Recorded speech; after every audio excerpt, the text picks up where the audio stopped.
Synchronous form of e-learning has been embraced by many organizations in their attempt to promote workforce learning while trying to cut travel time and costs associated with face-to-face instructor-led training. However, many of those responsible for creating and implementing the virtual classroom are new to this form of multimedia learning and as such fall into the trap of assuming that synchronous classrooms are simply recreations of traditional classroom settings. Let me clearly point out that they are not. Why? Because training in a virtual classroom eliminates the body language social cues that we take for granted in face-to-face instructor-led training sessions. You, as the facilitator, don't have the subtle nuances to let you know when users are disengaged. In other words, you have no way of knowing if while you are covering critical content, the participants are texting on their Blackberries, checking emails, or simply catching some Z's. So how do we make sure participants are engaged, paying attention, and actually retaining the materials that we are covering?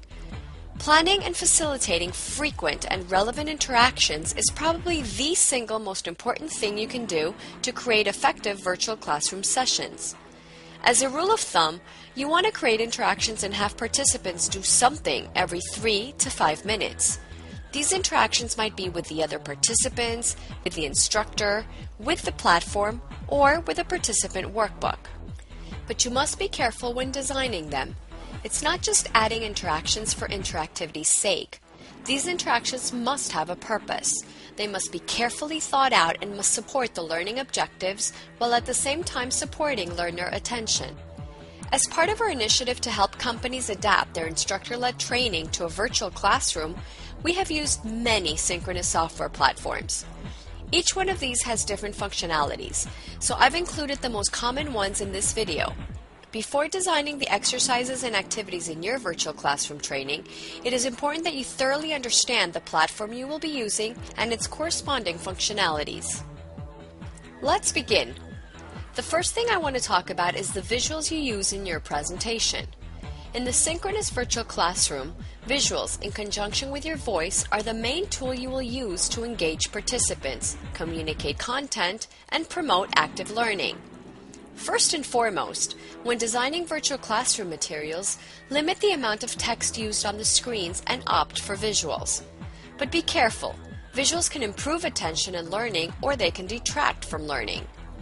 A large number of visuals in instructional materials serve no useful learning function but are simply decorative. We need to make sure that the visuals we use are relevant and appropriate for the audience and that they support the instructional objectives. In other words, we don't want to overload the learner with irrelevant visuals and unnecessary audio that will hinder the learner's ability to process new content in ways that result in the storage of new skills and knowledge in long-term memory. Let's discuss the use of whiteboards.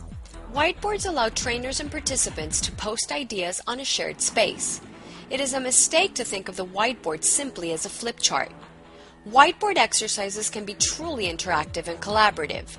For example, you can use the whiteboard to capture expectations at the beginning of a class and revisit them at the end of the program, and of course to capture participants' ideas throughout.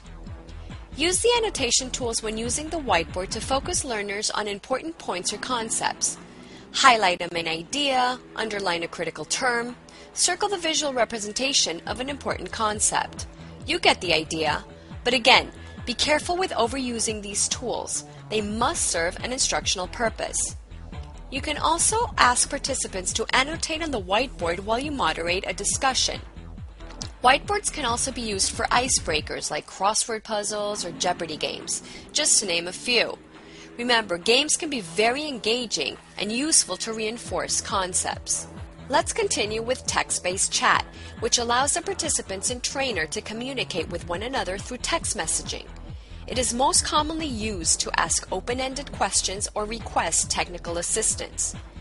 Chat exercises engage those learners who need to stay active. Using chat ensures that everyone can have his or her opinion heard by at least the trainer, if not everyone in the classroom.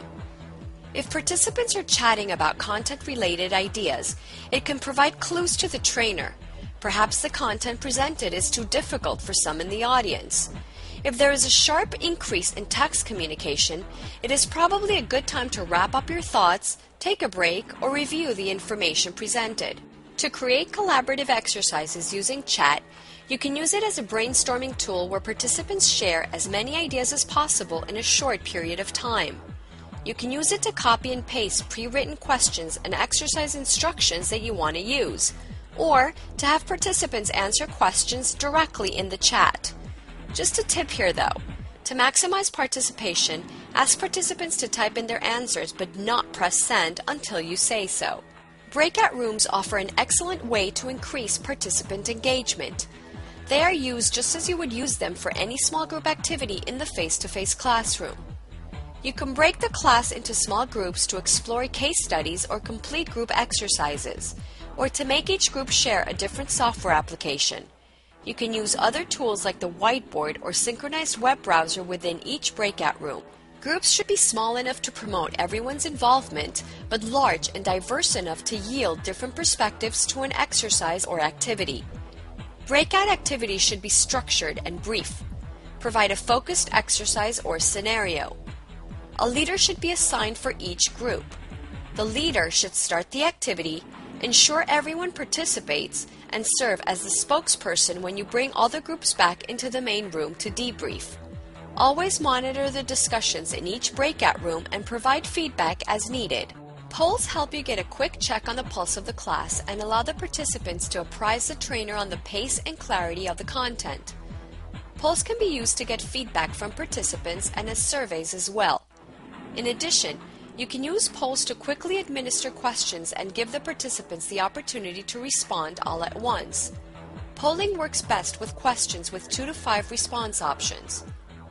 Polls are typically created in advance and activated at the appropriate time in the session. Some helpful tips. Use surveys and polls to determine whether the participants understand the material. Use surveys to transition to a new topic by asking questions about the new topic, gauging participant knowledge, and then commenting on the results. Create icebreakers and introductory exercises by polling the audience. Share results with the class to foster a sense of community. Asking participants to provide feedback can be a good re-engagement technique if the audience is not participating. And anonymous feedback allows participants to be honest without worrying about repercussions.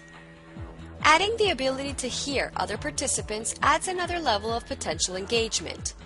Every time the participant is presented with another voice, the opportunity exists to re-engage him or her. Discussion is one of the most effective ways to enhance collaborative exercises, so don't rely exclusively on one voice delivering all of the training.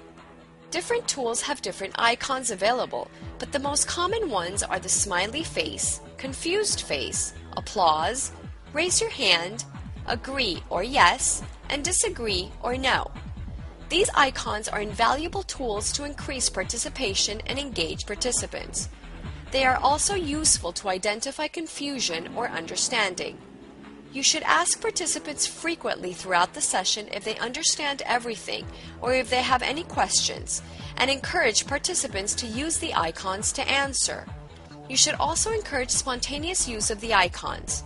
Participants should feel that they can raise their hand to ask a question at any moment, or they can applaud a colleague's response if they find it useful. All this will help participants